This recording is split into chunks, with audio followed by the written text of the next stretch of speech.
Amin, amma ba'du. Ya ma'asyiral hadirin wal hadirat, bapak-bapak, ibu-ibu, warga desa Jayabekti yang dimuliakan oleh Allah, para sepuh, kemudian tokoh masyarakat yang tentunya tidak bisa kami sebutkan satu persatu, juga para tokoh agama, para asatidz, guru kita Ustaz Muhsinin, dan yang lain yang hadir pada kesempatan penuh dengan kemuliaan ini. Dengan tidak mengurangi rasa hormat saya kepada antum sekalian, juga yang kami muliakan Afina, saudara kita yang sangat kami junjung tinggi keberadaan beliau, Al-Habib Abdullah Farhan bin Mustafa bin Syekh Abu Bakar bin Salim, juga Habibana Abdurrahman bin Hasan Al-Kaf yang juga hadir bersama kita pada kesempatan kali ini.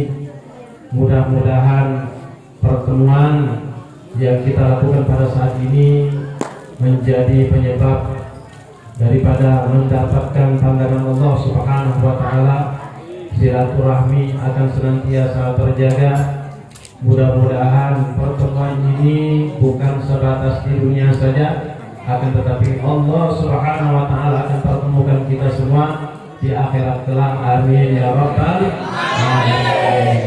Tentunya bersama junjungan kita Nabi besar Muhammad sallallahu alaihi wasallam yang sama-sama kita saat ini berupaya untuk memberikan sambutan terbaik untuk kehadiran junjungan kita Nabi besar Muhammad sallallahu alaihi wasallam. Juga yang tidak kami lupakan Shahibul Bait Bapak Haji Jupri yang luar biasa. Penyambutan beliau bukan sekadar beliau menunggu di sini saja, akan tetapi dari pagi tadi beliau sudah ke Palembang buat jemput saya, buat jemput Habib Abdurrahman, juga buat jemput Al-Habib Abdullah Farhan. Beliau sendiri yang datang ke rumah menjemput kita semua untuk bisa menghadiri acara maulid di rumah beliau ini. Kita doakan atas apa yang sudah beliau lakukan ini, mudah-mudahan menjadi penyebab menyenangkannya hati Nabi besar Muhammad SAW, dan beliau pun akan mendapatkan pandangan serta syafaat dari junjungan kita Nabi besar Muhammad SAW. Apa yang dilakukan oleh beliau atau siapapun yang ikut serta di dalam pelaksanaan Maulid Nabi Muhammad SAW pada malam hari ini merupakan salah satu bentuk ekspresi yang luar biasa. Kadang-kadang kita melaksanakan Maulid Nabi, rumah yang kita adakan, kita lakukan persiapannya biasa-biasa saja. Tapi yang dilakukan oleh beliau ini Masya Allah ya. Ada lafaz Allah, kemudian juga atas ada lafaz Muhammad, kemudian persiapannya juga luar biasa. Pohon-pohon dikasih lampu jadi terang semua. Satu yang saya bikin takjub di sini, salah satu yang menjadi dekorasi tempat ini, ada satu pohon yang dibikin mirip seperti aslinya. Tadi saya perhatiin itu, saking hebatnya beliau bikin pohon sampai mirip seperti aslinya. Luar biasa ini. Mudah-mudahan sambutan beliau ini menjadi pandangan yang sangat-sangat menyenangkan hati Nabi Muhammad Sallallahu Alaihi Wasallam. Nanti kita udah selesai, kita pegang benar apa bukan? Pastinya bukan. Kalau udah dipotong, dilihat isinya, mungkin memang buatan beliau ini. Wallahu a'lam. Masyaallah hadirin rahimakumullah. Ketika Rasul Sallallahu Alaihi Wasallam masuk ke kota Madinah, apa yang dilakukan oleh para sahabat Ansor, mereka yang menyambut Nabi Muhammad Sallallahu Alaihi Wasallam masuk ke kota Madinah? Di antaranya mereka menyambut kedatangan Nabi Muhammad Sallallahu Alaihi Wasallam dengan menabuh tabuhan rebana. Ketika beliau masuk kota Madinah, para sahabat Ansor mereka yang sudah beriman kepada Nabi Muhammad SAW, mereka mengucapkan syair-syair menyambut kedatangan Nabi Muhammad dengan syair yang biasa kita dengarkan lantunannya, yaitu Thala'al badru alaina. Bukan sebatas itu, mereka menyambut Nabi Muhammad SAW dengan tabuh-tabuhan rebana. Dan apa yang dilakukan oleh mereka tidak ditegur oleh Nabi Muhammad SAW. Nabi Muhammad SAW membiarkan mereka menabuh-tabuhan rebana untuk menyambut Nabi Muhammad SAW. Kalau seandainya hal tersebut dilarang di dalam agama kita, maka yang pertama kali akan menegur tentunya Nabi Muhammad SAW. Ini merupakan bentuk ekspresi mereka para sahabat ketika menyambut kedatangan Nabi Muhammad SAW. Jadi selama apapun yang kita lakukan, ekspresi kita untuk menyambut kedatangan Nabi Muhammad SAW, untuk menyambut peristiwa Maulid Nabi Muhammad SAW, selama hal tersebut tidak bertentangan dengan syariat, maka semuanya diperbolehkan. Bikin lampu terang benderang, tujuannya apa? Untuk Nabi Muhammad SAW. Bikin dekorasi yang luar biasa, tujuannya apa? Untuk Nabi besar Muhammad SAW. Apapun yang dilakukan, dari subuhan, dari adanya tim hadroh, dari apa yang kita baca, pembacaan Maulid Nabi Muhammad, bentuk ekspresi kita menyambut kedatangan Nabi Muhammad SAW. Selama hal tersebut tidak bertentangan dengan syariat, maka hal tersebut diperkenankan. Bahkan di dalam detik-detik kelahiran Nabi Muhammad SAW, ketika kita membaca Maulid Nabi Muhammad yang kita kenal dengan yang namanya Asyraqal tadi atau Mahalul Qiyam, disebutkan di dalam kitab Barzanji, walidhikri maulidihi yusannu qiyamuna adaban lada ahlal ulumi ta'akkada. Apabila sudah disebutkan detik-detik kelahiran Nabi Muhammad SAW, maka dianjurkan bagi kita semua untuk berdiri, yang menunjukkan adab bagi seseorang yang memiliki ilmu ketika seseorang menyambut kedatangan orang yang dihormatinya. Jadi kalau orang bertanya kenapa ketika Mahalul Qiyam itu pada berdiri, untuk apa berdiri? Bahkan mungkin sebagian orang sampai sekarang kalau udah Mahalul Qiyam masih duduk aja, nggak mau berdiri. Kenapa berdiri? Jangankan datangnya Nabi Muhammad SAW, kalau orang tua kita saja datang, sebagai bentuk adab kita kepada orang tua kita, bagi seseorang yang memiliki ilmu dan adab kepada orang tua, maka dianjurkan bagi kita untuk berdiri menyambut kedatangannya.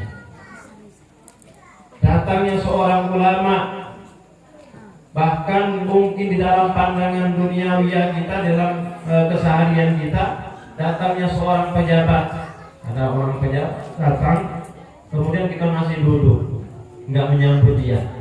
Mungkin dia mau tinggalkan tempat ini. Kenapa? Karena dia merasa tidak dihormati. Jadi apa yang harus kita lakukan saat itu menyambutnya? Kita berdiri menyambut orang tersebut. Terlebih-lebih Nabi besar Muhammad SAW. Maka itulah yang sepatutnya untuk kita lakukan, menyambut kelahiran Nabi Muhammad SAW. Itulah yang paling tepat untuk kita lakukan, berdiri. Dan sebagaimana yang disampaikan oleh guru kita Ustaz Muhsin, sesungguhnya diyakini ketika Mahalul Qiyam itu memang benar Rasul sallallahu alaihi wasallam hadir bersama orang-orang yang membaca Maulid Nabi, terkhusus ketika Mahalul Qiyam tersebut. Di antara latar belakang disusunnya Maulid Simtud Duror yang tadi bersama-sama kita baca, latar belakangnya kenapa ini Habib Ali bin Muhammad bin Husin Al-Habsyi beliau menyusun Maulid Simtud Duror. Maulid Simtud Duror ini bukan sekadar kita aja yang baca di sini. Hampir di seluruh penjuru dunia membaca untayan mutiara sejarah kehidupan Nabi Muhammad SAW yang terangkum di dalam kitab Maulid yang kita baca tadi. Dan bukan sekadar di sini, di Palembang juga setiap malam 40 malam juga dibaca Maulid Simtud Duror. Bahkan bukan di satu tempat. Sekarang alhamdulillah Maulid Arba'in itu 40 malam itu juga dilaksanakan ba'dal maghrib. Perkampungan-perkampungan habaib di sana ngadain Maulid Arba'in kapan waktunya ba'dal maghrib. Ada 4 atau 5 perkampungan di Palembang, alhamdulillah atas izin Allah dengan sebab kecintaannya kepada Rasulullah mengadakan perayaan Maulid Nabi Arba'in, Maulid Nabi Muhammad SAW 40 malam juga ba'dal maghrib. Yang masyhur, yang memang terkenal itu diadakan ba'dal isya. Oleh ba'dal isya itu ribuan orang yang hadir, 3.000, 4.000, 5.000 orang yang hadir. Kemudian ba'dal maghrib yang mungkin hitungannya masih ratusan yang hadir. Alhamdulillah. Juga di Palembang dibaca Simtud Duror. Di Pulau Jawa, di Sumatera, di Kalimantan, di Indonesia secara umum membaca Maulid Simtud Duror. Bahkan di luar negeri juga dibaca Maulid Simtud Duror bin Imam Al-Habib Ali bin Muhammad bin Husain Al-Habsyi. Di antara latar belakang kenapa disusun Maulid Simtud Duror ini, Al-Imam Al-Habib Ali bin Muhammad bin Husain Al-Habsyi, beliau adalah seseorang yang sangat memikirkan umatnya Nabi Muhammad Sallallahu Alaihi Wasallam. Sebagaimana datuk beliau yaitu Nabi Muhammad SAW yang menjadi nabinya kita itu sangat-sangat memikirkan umatnya. Perilaku semacam ini menurun kepada anak cucunya, di antaranya Habib Ali bin Muhammad bin Husain Al-Habsyi. Sangat-sangat memikirkan umat Nabi besar Muhammad SAW. Apa yang beliau pikirkan?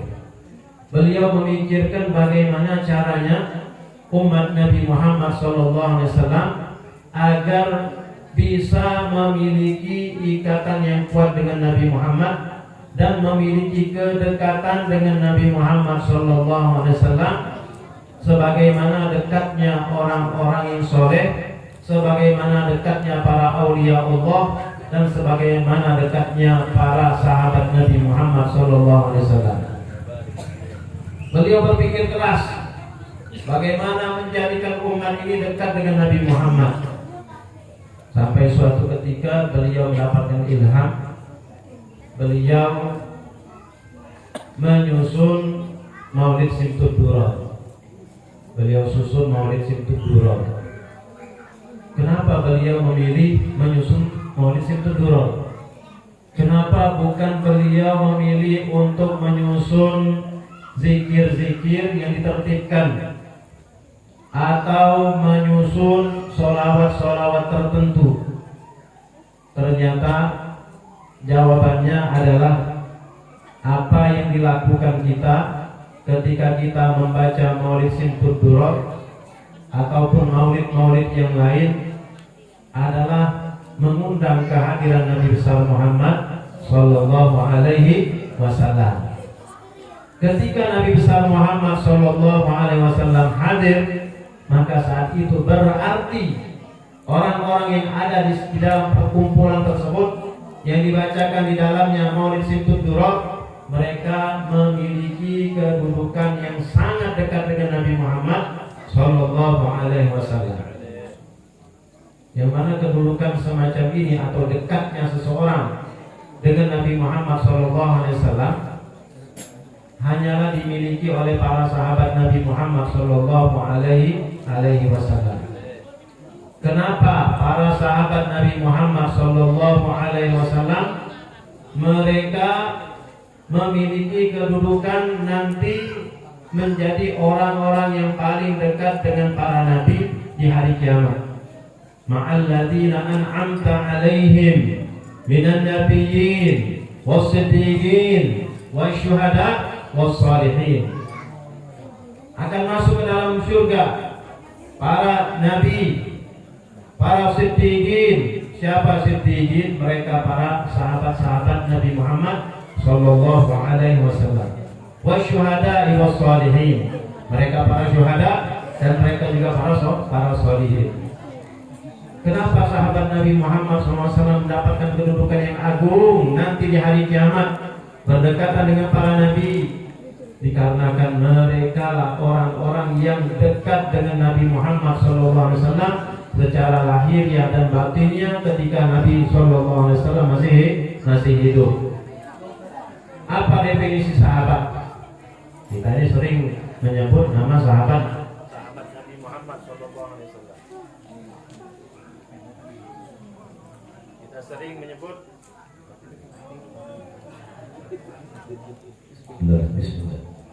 Kita sering menyebut nama para sahabat. Siapa itu sahabat?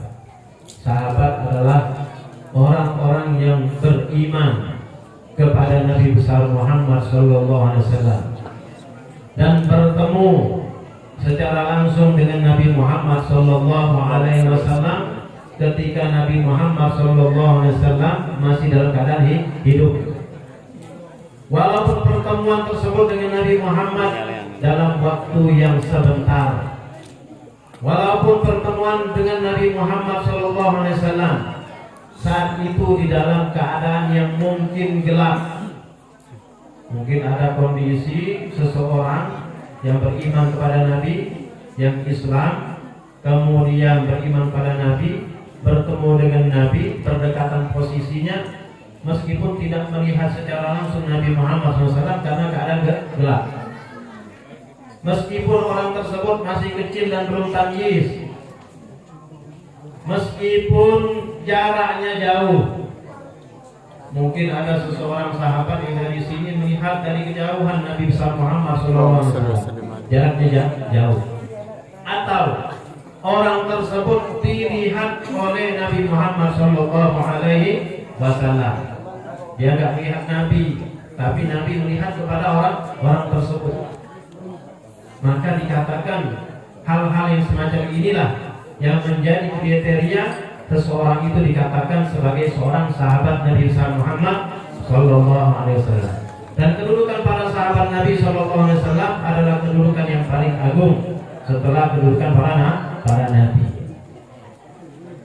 Apa yang diperoleh oleh para sahabat? Mereka berdekatan dengan Nabi Muhammad SAW pun insya Allah dapat kita dapatkan, dapat kita peroleh.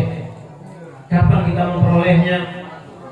Ketika kita menghadiri perayaan Maulid Nabi Muhammad SAW. Kalau kayak pengen mencontoh mereka para wali, wajah-wajah mereka yang terpampang di sini. Al-Habib Hasan bin Abdullah bin Umar Asy-Syatiri, Al-Habib Salim bin Abdullah bin Umar Asy-Syatiri, Al-Habib Abdullah bin Muhammad bin Ali bin Syahab. Kalau kita pengen mendapatkan kedudukan semacam itu terlebih dahulu, sebagaimana apa yang mereka sudah peroleh, mereka adalah orang-orang yang bertemu dengan Nabi Muhammad SAW secara langsung, meskipun zamannya berbeda. Bahkan di dalam mimpi-mimpi mereka pun mereka sering bertemu dengan Nabi besar Muhammad Sallallahu Alaihi Wasallam. Alangkah jauhnya kondisi kita yang penuh dengan kemaksiatan untuk sampai kepada kedudukan mereka semacam ini. Alangkah jauhnya jarak bagi kita untuk mendapatkan kedudukan kalau kita menunggu kondisi kita harus sampai seperti mereka terlebih dahulu. Tapi ternyata Allah Subhanahu wa Ta'ala memberikan kemudahan kepada kita.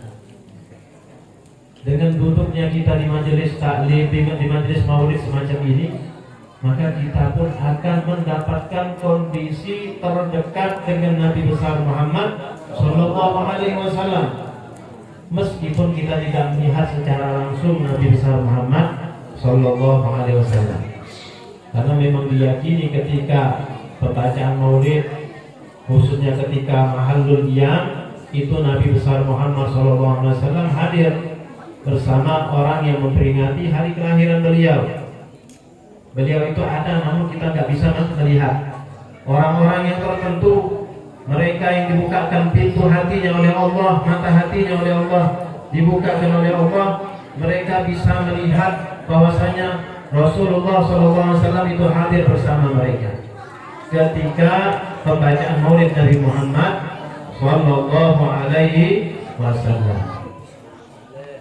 Kalau baca Simtud Duror dikatakan oleh para ulama itu Rasul hadir ketika pembacaan Mahalul Qiyam. Tapi juga sebagian ulama lagi mengatakan dari awal kita baca Maulid tadi, dari Ya Rabbi Shalli ala Muhammad sampai selesai, sampai baca doa Habib Farhan tadi, itu selama itu, semasa itu Rasulullah SAW hadir bersama kita.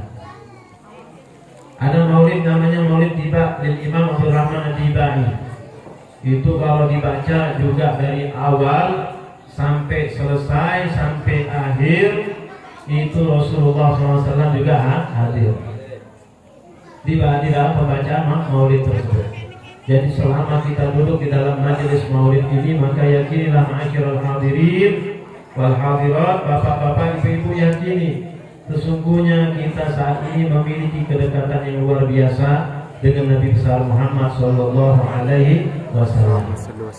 Apa yang pernah diperoleh oleh para sahabat itu bisa kita peroleh.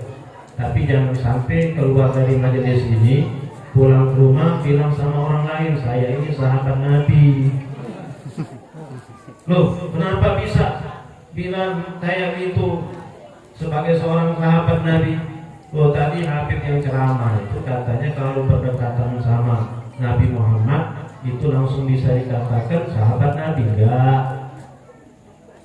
Secara lahiriah kita enggak bisa kita katakan seperti sahabat Nabi Muhammad SAW.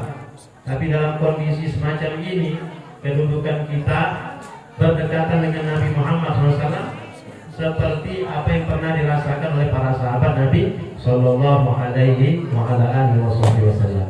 Mudah-mudahan dari dekatnya kita bersama Nabi Muhammad Sallallahu Alaihi Wasallam di tempat ini menjadi penyebab nantinya Allah juga dekatkan kita bersama Nabi besar Muhammad Sallallahu Alaihi Wasallam di Jannatil Firdaus ma'al ladzina an'amta 'alaihim minan nabiyyin was-siddiqin wasyuhada'i was-shalihin wa hasuna ulaika rafiqa. Masyiral hadirin rahimakumullah. Kemudian apapun yang kita lakukan di dalam perayaan Maulid Nabi Muhammad SAW, apapun upaya kita, baik kita yang membukakan rumah, baik kita yang bahu-membahu menjadi panitia dari pelaksanaan Maulid Nabi Muhammad Sallallahu Alaihi Wasallam, tentunya acara ini nggak bakal bisa berjalan dengan baik dan lancar kalau bukan dikarenakan kebersamaan kerjasama yang baik bagi para yang dilakukan oleh para panitia. Ini pasang tenda juga, dekorasinya juga, sound sistemnya. Pasti ada yang ngangkat ini sound system, bawa tiangnya juga, mempersiapkan kabel dan yang lain-lain, permadani dan yang lain-lain. Nah, apa yang kita lakukan ini pun menjadi penyebab mendapatkan pandangan Nabi Muhammad SAW.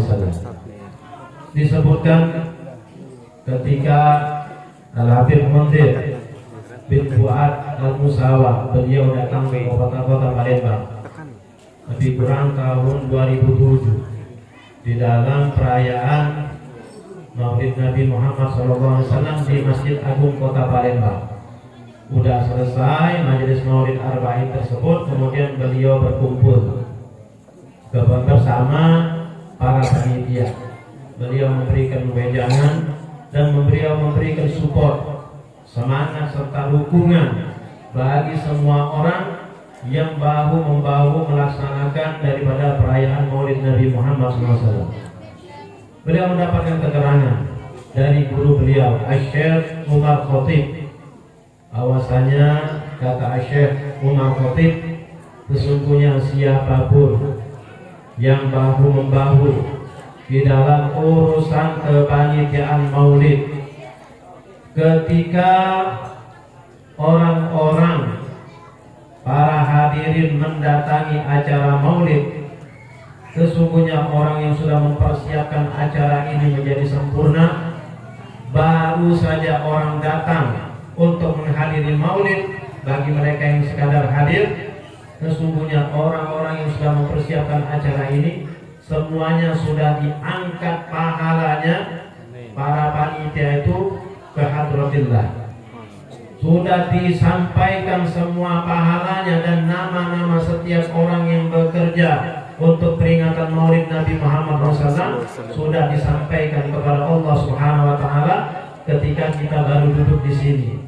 Kita ini hadir ke sini, ternyata panitianya satu persatu namanya sudah sampai kepada Allah. Pahala-pahala mereka sudah diangkat, sedangkan kita baru hadir di sini, baru duduk di sini.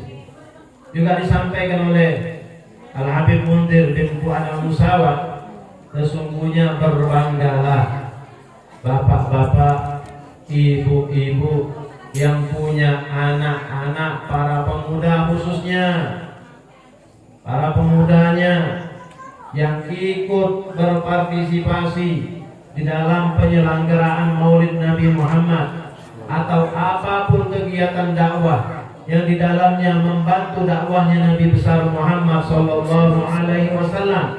Sesungguhnya mereka itu nanti akan memberikan kebanggaan bagi orang tuanya, akan menjadi kebanggaan nanti di hari kiamat bagi orang tua mereka.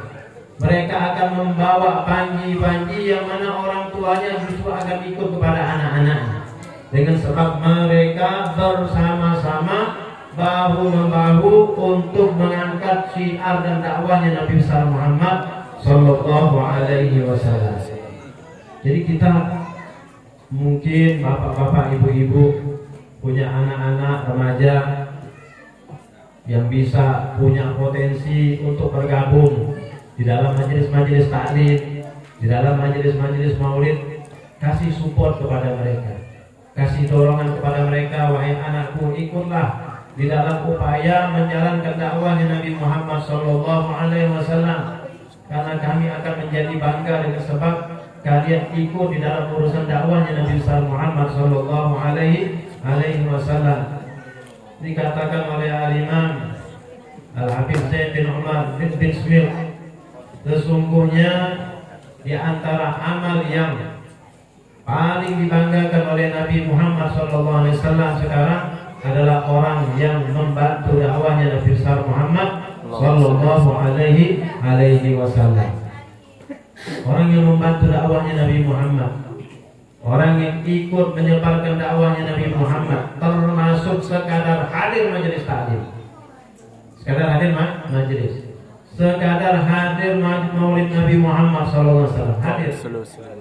Ketika hadir mungkin kita belum punya kemauan, semangat untuk ikut membantu atau berpartisipasi dengan tenaga dan yang lain-lainnya.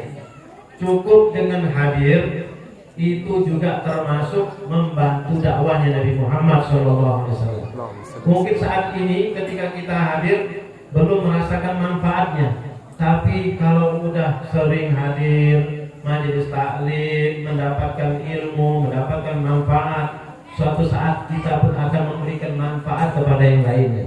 Suatu saat kita akan memberikan kontribusi dakwahnya Nabi Muhammad Sallallahu Alaihi Wasallam, langsung atau tidak langsung. Mungkin kita belum punya semangat, tapi nantinya akan diberikan oleh Allah Subhanahu Wa Taala dalam hati kita untuk bersemangat membantu dakwahnya Nabi Muhammad Sallallahu Alaihi Wasallam. Dan itulah yang sangat-sangat diharapkan oleh para ulama, oleh junjungan kita Nabi Muhammad SAW. Saat ini waktunya bagi kita untuk bangkit, mengangkat syiar dan dakwahnya Nabi besar Muhammad SAW. Kalau bukan kita, kaum muslimin sendiri yang mengangkatnya, lalu siapa lagi? Siapa lagi? Wa may yu'azzim sya'airallah fa innaha min taqwal qulub, kata Allah Subhanahu wa taala. Barang siapa mereka yang mengagungkan syiar-syiar Allah Subhanahu wa taala, ketahuilah sesungguhnya itu merupakan bentuk ketakwaan di dalam hati.